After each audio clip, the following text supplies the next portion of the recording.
Assalamualaikum warahmatullahi wabarakatuh. Perkenalkan, nama saya Anas Bahyaki Umansyah dari kelas 4 ID 07. Di sini saya akan mempresentasikan tugas pengganti PT 4, yaitu modul luas lantai dengan menunjang nilai eh, laporan sementara. Latar belakang. Dalam kegiatan produksi, perusahaan sering menghadapi masalah keterbatasan ruang seperti area penyimpanan yang tidak memadai, penempatan mesin yang tidak efisien, serta aliran material yang terhambat. Permasalahan ini umumnya terjadi karena tidak adanya perhitungan kebutuhan ruang yang tepat sejak awal.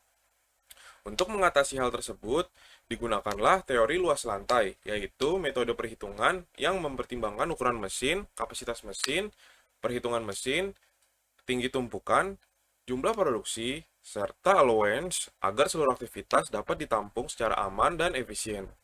Dengan menerapkan teori ini, perusahaan dapat menentukan kebutuhan ruang pada gudang bahan baku, area produksi, gudang bahan jadi, hingga fasilitas perkantoran secara terakurat. Pengaplikasiannya yang tepat akan menghasilkan tata letak fasilitas yang lebih teratur, memperlancar aliran material, dan mengurangi pemborosan ruang. Harapannya, perusahaan itu dapat meningkatkan efektivitas proses produksi, sementara mahasiswa mampu memahami pentingnya perencanaan luas lantai sebagai dasar perancangan tata letak industri. Di sini terdapat mind map luas lantai yang terdiri dari eh, 6 materi, yaitu luas lantai, gang atau aisle, allowance, ruang terbuka hijau, ruang parkir dan studi kasus, dan perhitungan luas lantai. Di teori luas lantai ini terdapat dua subbab, yaitu satu, tujuan luas lantai dan jenis-jenis luas lantai. Luas lantai. Luas lantai didefinisikan sebagai perincian luas tanah atau luas area pabrik yang dibutuhkan untuk aktivitas perusahaan seperti produksi, penyimpanan, perkantoran, dan lainnya.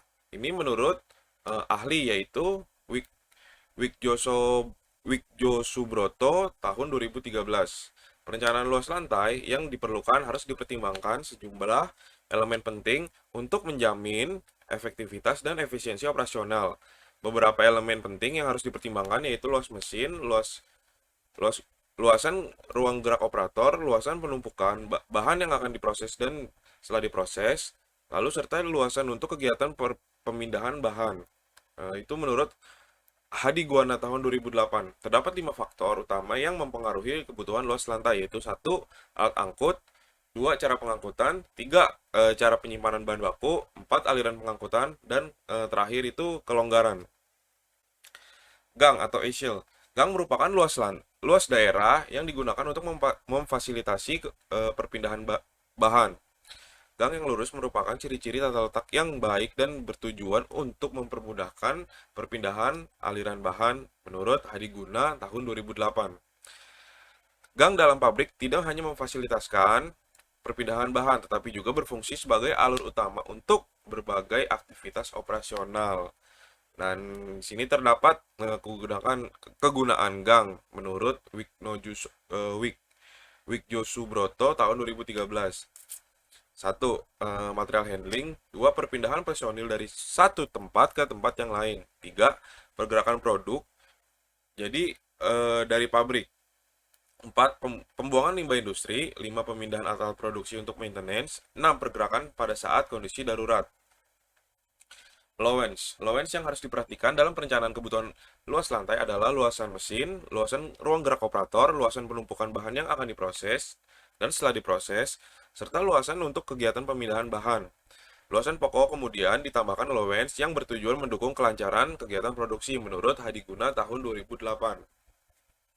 Allowance berfungsi sebagai ruang tambahan di luar kebutuhan dasar yang disediakan untuk mengakomodasi kemungkinan ekspansi, pemeliharaan peralatan, serta aktivitas pendukung lainnya. Penentuan allowance didasarkan pada hal-hal seperti di bawah ini, yaitu satu, aktivitas yang dapat dilakukan, misalnya maintenance, jumlah pekerja yang berlalu lalang, ukuran rata-rata dimensi pekerja, peralatan material handling, 5 dimensi material handling equipment, dan terakhir jenis mesin dan material yang digunakan.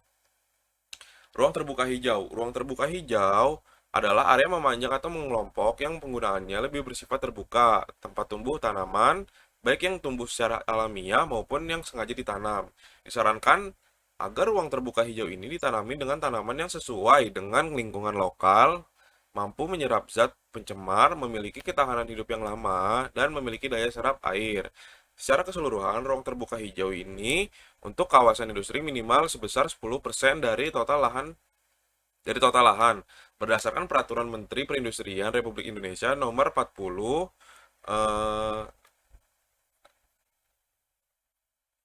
tentang pedoman teknis pembangunan kawasan industri.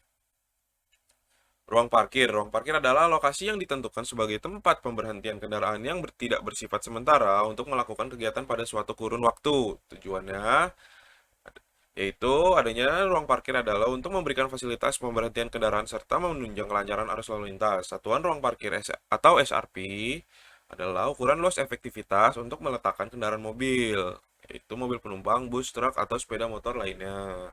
Termasuk ruang bebas dan lebar buka pintu. Penentuan satuan ruang parkir didasarkan atas pertimbangan sebagai berikut, yaitu satu, dimensi kendaraan standar untuk mobil penumpang. Kedua, ruang bebas kendaraan parkir diberikan agar tidak terjadi benturan antara pintu kendaraan dan kendaraan yang parkir di sampingnya pada saat penumpang turun dari kendaraan. Tiga, lebar pembukaan pintu kendaraan.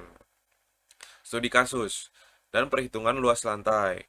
Penentuan luas lantai sangat dibutuhkan dalam perencanaan tata letak fasilitas untuk memastikan kelancaran aktivitas produksi. Berikut merupakan studi kasus dan perhitungan luas lantai. Terdapat suatu perusahaan yaitu PT Advance memproduksi komponen papan tengah dengan ukuran 0,33 kali 0,38 dikali 0,01 meter. Setiap unit membutuhkan satu papan. Dalam seminggu, perusahaan memproduksi 440 unit. Berapakah luas lantai gudang bahan baku model tumpukan untuk papan tengah? Jika kelonggaran tersebut digunakan perusahaan sebanyak 120% dan maksimal tinggi tumpukan yaitu 1,5 meter. Oke, di sini ada jawabannya. Satu, untuk mencari nilai volume komponen yaitu panjang kali lebar kali tinggi. Yang kedua itu untuk mencari luas komponen yaitu panjang kali lebar. Untuk mencari volume total, rumusnya itu yaitu volume komponen dikali produksi per minggu. Untuk kapasitas volume atau tumpukan, rumusnya luas komponen dikali tinggi tumpukan. Untuk mencari jumlah tumpukan, yaitu volume total dibagi kapasitas volume atau tumpukan. Untuk luas lantai, luas komponen dikali jumlah tumpukan. Untuk bagian kelonggaran, rumusnya itu yaitu luas lantai dikali kelonggaran. Untuk mencari total luas lantai, yaitu luas lantai dibagi kelonggaran. Untuk nilai-nilai tersebut itu didapatkan dari studi kasus yang tadi diberikan. Oke, sekian dari saya atas presentasinya. Mohon maaf bila ada kekurangan. Wassalamualaikum warahmatullahi wabarakatuh.